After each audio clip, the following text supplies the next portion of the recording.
Сәлеметсіздер ме оқушылар? Бүгінгі жаңа сабақ 68-ші сабақ. Мен білетін дәстүрлер. Байғазы.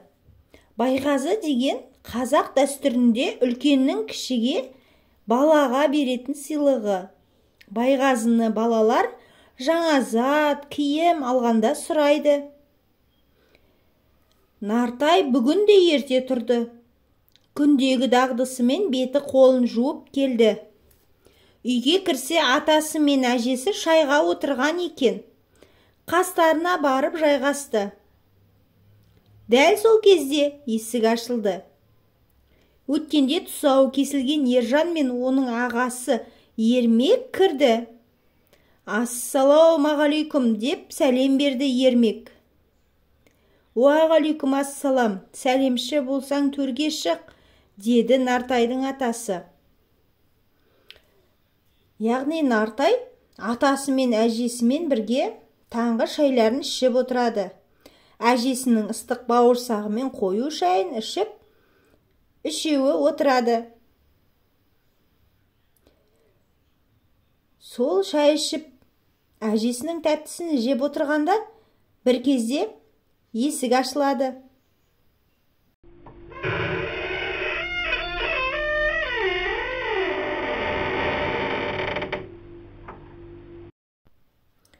Есіктен Ермек пен Ержан деген балақай кіріп келеді.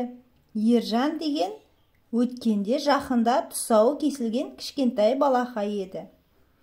Бұл екеуі Нартайлардың туыстары.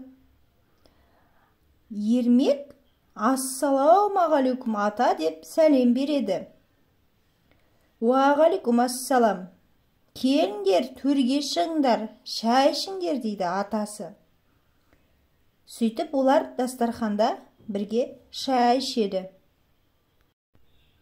Олар дастарханға келіп жайғасты.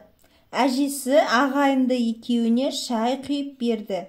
Балалар бауырсақ жеп шай ішуге кірісті. Шай ішіліп болды. Ермек пен Ержан кетуге ыңғайланды. Нартайдың атасы оларды тоқтатты.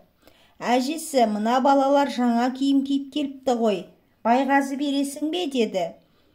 Иә, өзім де ойлап отырмын. Бұлар әжесінен байғазы алуға келген ғой.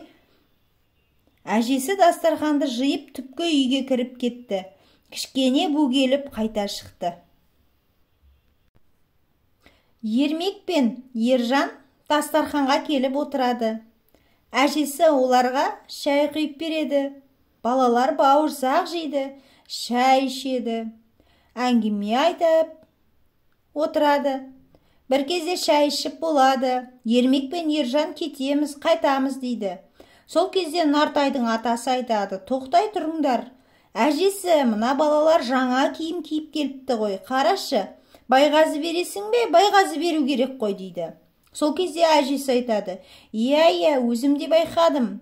Бұлар әжесінен байғазы алуға келген екен ғой, деп әжесі дастарханды жинайды да түпкі бөлмеге кіріп кетеді. Сөйтіп сәлден соң шығады. Ал балалар, киімдерің тозғақ, өмірлерің озғақ болсын деді. Екеуіне 2 қағаз ақша берді. Рахмет әже деп Ермек ризашылығын білдірді. Ата, әжем Ермекке неге ақша берді деді Нартай. Оны байғазы дейді. Кішкентай балалар жаңа киім кигенде береді деді атасы. Елжандай кезіңде сен де талай адамнан байғазы алғансың. Нартай мәз. Яғни бұл жерде әжесі Ермек пен Ержанға ақша береді. Ал балалар, киімдерің тозса да өмірлерің тозбасын дейді.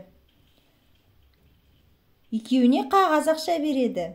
Ержан мен Ермек қуанып алады. Ермек рахмет әже деп қуанады. Нартай сұрайды: ата, әжем неге Ермекке ақша беріп жатыр дейді. Атасы айтады: оны байғазы деп айтады. Кішкентай балалар жаңадан киім киіп келсе, байғазы береді дейді. Сен де Ержан сияқты кішкентай кезіңде талай байғазы алғансың дейді. Нартай мәз болады. Көрдіңдер ме балалар? Қазақтың ұмыт болып бара жатқан дәстүрлерінің бірі байғазы. Сіздер де жаңа киім кисеңіздер байғазы сұрауға болады. Видео ұнаса, тіркеліп достарымызды шақырайық.